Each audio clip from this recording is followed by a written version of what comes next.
Hello students, welcome back to channel science car. मैं फयाज के sir फिर से हाजिर हूँ एक नया वीडियो के साथ में। आज हम लोग पढ़ने वाले हैं इलेक्ट्रिसिटी चैप्टर का बहुत ही important topic, that is parallel and series combination of the resistor. पिछले क्लास में हम लोगों ने पढ़ा था ओम्स लॉ के बारे में और रेसिस्टिविटी के बारे में कि कौन कौन से फैक्टर पे रेजिस्टेंस डिपेंड करता है, दैट इज डायमेंशन के बारे में हम लोग बात किए थे, लेंथ और क्रॉस सेक्शनल एरिया, साथ में टेम्परेचर और मटेरियल के बारे में। आज जो हम लोग क्लास करेंगे वो रजिस्टर्स के कॉम्बिनेशन के बारे में कि कैसे कैसे हम लोग उसको कंबाइन कर सकते हैं रजिस्टर्स को, और क्वेश्चन किस तरीके से पूछा जा सकता है। उससे पहले बहुत ही ज़रूरी चीज़ है कि हमको पता होना चाहिए कि कौन सा कॉम्बिनेशन सीरीज़ का है और कौन सा कॉम्बिनेशन पैरेलल का है। तो आज हम लोग पढ़ने वाले हैं series and parallel combination. Before that, अगर हमारे चैनल पर आप पहली बार आए हैं तो चैनल को सब्सक्राइब करें और छोटा सा जो बेल आइकन है उसको ज़रूर प्रेस करें, क्योंकि उसमें तो प्रेस करने में टाइम लगेगा नहीं, साथ साथ में उसको ज़रूर करें। और अगर आप हमारे सब्सक्राइबर हैं, हमारे फैमिली का मेंबर हैं, तो डेफिनेटली चैनल को शेयर करें, अपने फ्रेंड्स के साथ में वीडियो को शेयर करें और कमेंट जरूर करें। ठीक है, तो टाइम को वेस्ट ना करते हुए जल्दी से स्टार्ट करते हैं।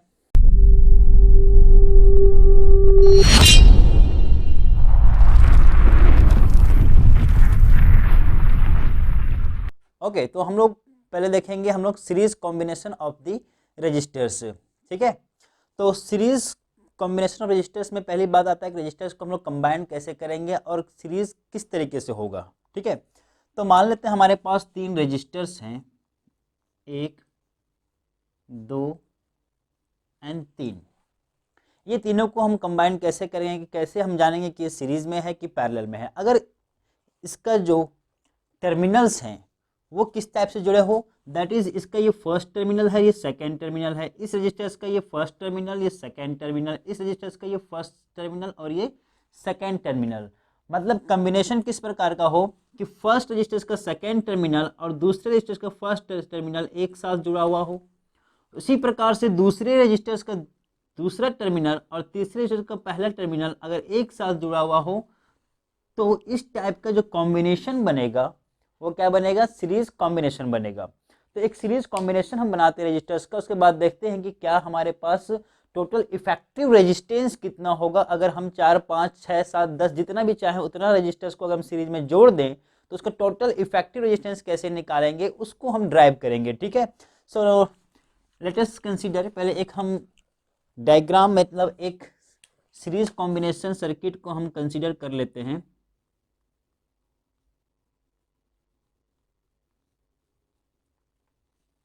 ये तीन रजिस्टर्स हैं जो कि सीरीज में जुड़े हुए हैं, उसको हमने कनेक्ट कर दिया है एक पोटेंशियल डिफरेंस V से, और साथ साथ में एक पोटेंशियल डिफरेंस के साथ में एक हमने यहाँ पे लगा दिया, की लगा दिया।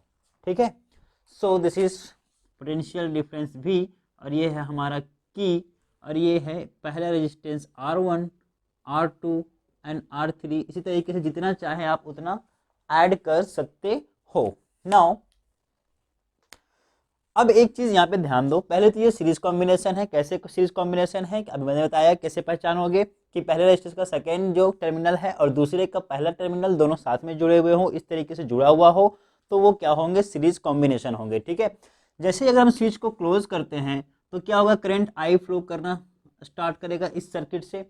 करंट यहाँ पे फ्लो करेगा तो इस डायरेक्शन से फ्लो करेगा। ठीक है, और इधर से फ्लो करते हुए वापस फिर आई हमको नेगेटिव टर्मिनल में मिल जाएगा।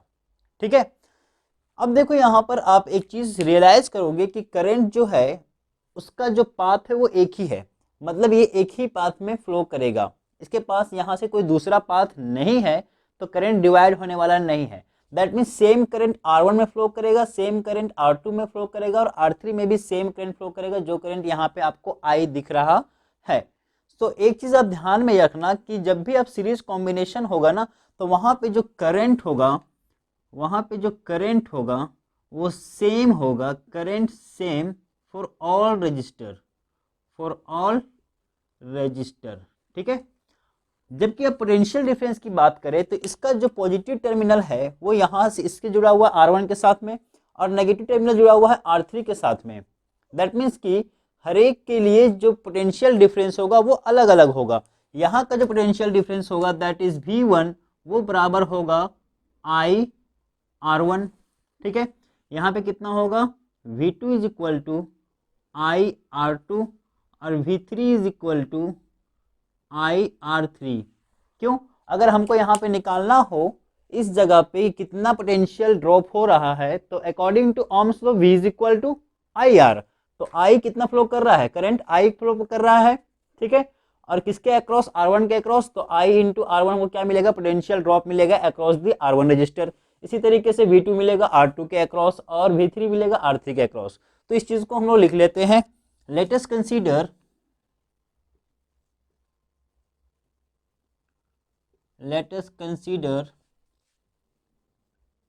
three resistors are connected in series with potential difference V, ठीक है।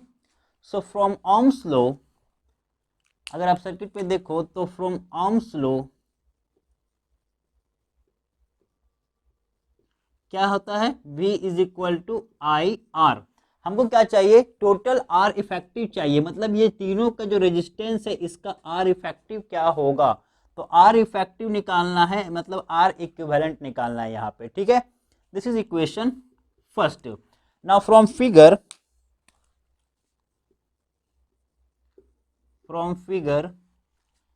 वोल्टेज अक्रॉस R1 कितना होगा? V1 is equal to IR1। इसी तरीके से V2 is equal to IR2 and V3 is equal to IR3। हमने क्या बोला कि अगर सीरीज कॉम्बिनेशन है तो current will be same and potential difference will be different for the all registers, ठीक है। सो लिखेंगे since potential is different for all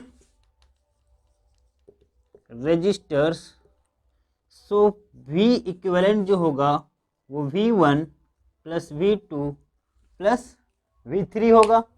और V इज इक्वल टू क्या है? I R equivalent from equation 1, V is equal to I R equivalent and V1 is equal to IR1, V2 is equal to IR2 and V3 is equal to IR3. So IR equivalent is equal to, यहाँ से क्या हम common ले सकते हैं? I common ले सकते हैं, that is R1 plus R2 plus R3। अब यहाँ से I कैंसिल कर सकते हैं, नीचे आएगा तो इसके साथ में कैंसिल हो जाएगा। सो हमारे पास क्या बचेगा? R equivalent is equal to R1 plus R2 plus R3. So R equivalent, that means total effective resistance in series combination will be directly algebraic sum of the all resistors। ये क्या है? algebraic sum है, सारे registers को आप जोड़ दो, वही उसका इफेक्टिव रेजिस्टेंस होगा for the series combination, okay. तो ये रहा सीरीज कॉम्बिनेशन के लिए डेरिवेशन, बहुत ही इजी है। नोट करना चाहते हो तो वीडियो को पॉज करके नोट कर लो फटाफट, फिर देखते हैं हम लोग parallel combination. Okay let's see. अब हम देखते हैं parallel combination of the registers. कैसे पहचानेंगे कि कोई रजिस्टर से जुड़ा हुआ वो पैरेलल में है? तो पहचानने का बहुत ही सिंपल तरीका है कि आप देखोगे कि जितने भी रजिस्टर्स, यहाँ पे मैं 3 लिया हूँ, आप चाहो तो जितना चाहे उतना आप जोड़ सकते हो, इनफाइनाइट नंबर ऑफ रजिस्टर जोड़ सकते हो पैरेलल में। कैसे पहचानेंगे? कि सारा रजिस्टर्स का जो एक टर्मिनल है वो एक पॉइंट से जुड़ा हुआ हो और दूसरे जो टर्मिनल है वो दूसरे पॉइंट से जुड़ा हुआ हो। That means all registers are connected between 2 points. 2 common point से अगर जुड़ा हुआ हो, दैट मीन्स एक ये पॉइंट है और एक ये पॉइंट है, ये दोनों पॉइंट के बीच में सारे रजिस्टर्स जुड़े हुए हैं, तो कैसा होगा ये कॉम्बिनेशन? पैरेलल कॉम्बिनेशन होगा। इसको हम आसानी से पहचान सकते हैं, ठीक है। यहाँ पे हमने क्या किया, इसमें एक पोटेंशियल डिफरेंस अप्लाई किया हुआ है और एक हमने यहाँ पे की लगाया हुआ है। जैसे ही आप की को क्लोज करोगे तो क्या होगा, यहाँ से करंट आई फ्लो करेगा, ठीक है। यहाँ से करंट आई फ्लो करेगा और जैसे ही इस पॉइंट पे आएगा ये आई करंट, तो वहाँ पे उसके पास 3 पाथ होंगे, 3 रास्ते होंगे ट्रेवल करने के लिए। तो वो तीनों पाथ में बट जाएगा I करंट, दैट मीन्स यहाँ से करंट I1 निकल जाएगा, यहाँ से I2 निकल जाएगा और यहाँ से I3 निकल जाएगा। ठीक है, और ये तीनों करंट फिर से वापस मिलेंगे। कैसे मिलेंगे? ये I1 जाएगा R1 के साथ में और यहाँ पर आ गया I1। ठीक है, फिर I2 जाएगा R2 के अक्रॉस और ये I2 यहाँ पे आ गया R2 के अक्रॉस फ्लो करते हुए। इसी तरीके से I3 आएगा और R3 से क्रॉस करते हुए यहाँ पे मिल जाएंगे। अब ये तीनों यहाँ लास्टली इस पॉइंट पे I करंट बन जाएगा और फिर हमको वापस I करंट मिल जाएगा। दैट मीन्स पैरेलल कॉम्बिनेशन में क्या होगा? Current will be different for all the resistance but potential will be the same. Potential क्या होगा? तीनों के लिए सेम होगा। क्यों? आप यहाँ से देख सकते हो कि पॉजिटिव टर्मिनल इस पॉइंट से जुड़ा हुआ है और ये पॉइंट से सारे रेजिस्टेंस जुड़े हुए हैं, है ना।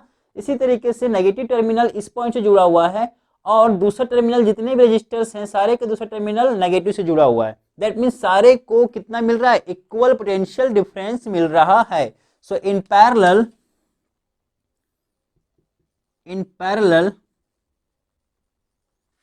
क्या होगा? Potential difference will be same for all resistors और current will be different. Current क्या हो जाएगा? डिफरेंट। अगर नहीं दिख रहा है फिर भी मैं जो बोल रहा हूं उस पर ध्यान देना। करंट क्या हो जाएगा? डिफरेंट और potential difference will be the same. तो इसको हम चलो ड्राइव करते हैं कि टोटल इफेक्टिव रेजिस्टेंस यहाँ पे कितना होगा। ठीक है, so let us consider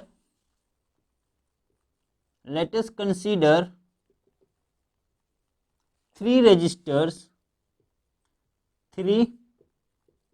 resistors R1, R2 and R3 are connected in parallel combination with potential difference भी, है ना। पोटेंशियल डिफरेंस भी के साथ में जुड़ा हुआ है। ठीक है, तो यहाँ पर जब करंट अलग अलग फ्लो कर रहा है तो हम आखिर जानना चाहेंगे कि ये जो I करंट है वो कितने कितने में डिवाइड हुआ, मतलब R1 के अक्रॉस कितना करंट जाएगा। तो यहाँ से हम लिख सकते हैं कि R1 के अक्रॉस जो करंट जाएगा I1 वो क्या होगा? According to Ohm's law. तो अकॉर्डिंग टू ओम्स लॉ हम लोगों को पता है कि V is equal to I R equivalent. तो I इज इक्वल टू क्या होगा? V by R equivalent. मतलब सीधी सी बात है, करंट निकालना हो तो पोटेंशियल तो सेम है और किसके अक्रॉस करंट फ्लो कर रहा है? R1 के अक्रॉस। तो I1 is equal to V R1। Similarly I2 cross कितना हो जाएगा? V अपॉन R2 और I3 के अक्रॉस कितना हो जाएगा? V upon R3। ठीक है, सो हम लिख सकते हैं यहाँ पर also I1 is equal to V upon R1, I2 is equal to V upon R2 and I3 is equal to V upon R3। ठीक है, सिंस करंट इज डिफरेंट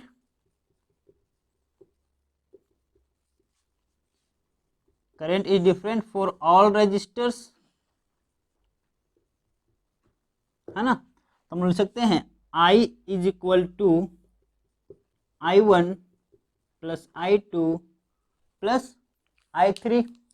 तो यहाँ से I is equal to V upon R equivalent है। So V upon R equivalent is equal to I1 is equal to V upon R1, I2 is equal to V upon R2 and I3 is equal to V upon R3।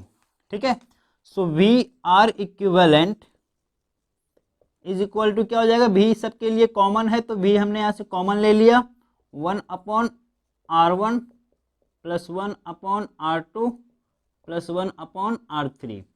ठीक है, इसको मैं यहाँ लिख दे रहा हूँ अगले का।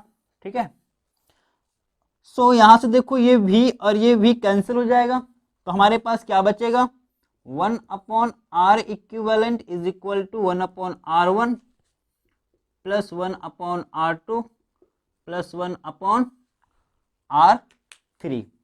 तो ये निकल गया total effective resistance in parallel combination.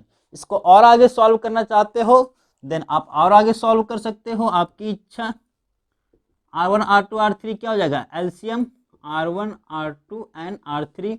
R1 से R1 कैंसिल, सो R2 R3, R2 से R2 cancel, so R1 R3 and R3 से R3 कैंसिल, R1 R2।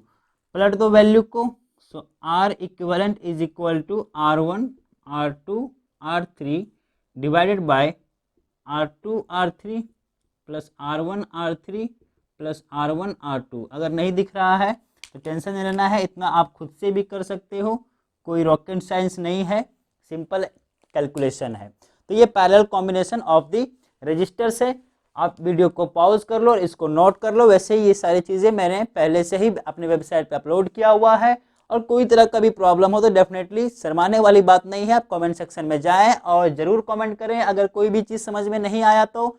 और अगर समझ में आया, वीडियो को अच्छा लगे तो अभी तक अगर सब्सक्राइब नहीं किया चैनल को तो चैनल को सब्सक्राइब कर लो, साथ साथ में बेल आइकन को जरूर प्रेस करना और अपने फ्रेंड्स के साथ में जरूर शेयर करना। एक छोटा सा और पॉइंट बताऊंगा, वो चीज़ very important for the numericals, कैसे सॉल्व करेंगे, तो जल्दी से इसको नोट कर लो, फिर मैं इसको बताता हूँ।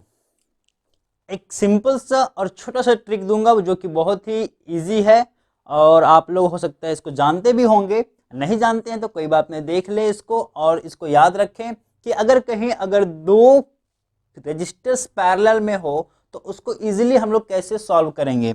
सपोज दैट कि हमारे पास दो रजिस्टर्स हैं और ये दोनों पैरेलल में हैं। क्या ये पैरेलल कॉम्बिनेशन है? डेफिनेटली सर है, क्यों नहीं है, दो पॉइंट से जुड़े हुए हैं ना दोनों रजिस्टर्स। ठीक है, ये हमारे पास R1 है और ये R2 है और ये पोटेंशियल V है। तो अगर ये दोनों का हमको इफेक्टिव रेजिस्टेंस निकालना हो तो कैसे निकालेंगे? सिंपल से आप याद रखोगे कि यहाँ पे जो R इक्विवेलेंट होगा वो दोनों का multiplication, that is R1 R2 divide by दोनों का एडिशन R1 प्लस R2। ऐसे याद नहीं रख सकते हो तो सिंपली याद रखना multiplication divide by addition, MA या माँ कुछ भी बोल सकते हो, तुम्हारे ऊपर डिपेंड करता है। जैसे फॉर छोटा सा एग्जांपल कि ये R1 इज इक्वल टू 4 है और ये R2 इज इक्वल टू 5 है, तो R इक्विवेलेंट क्या आएगा? So R equivalent is equal to 4 into 5 divide by 4 plus 5 20/9। इतना ओम R इक्विवेलेंट निकल गया।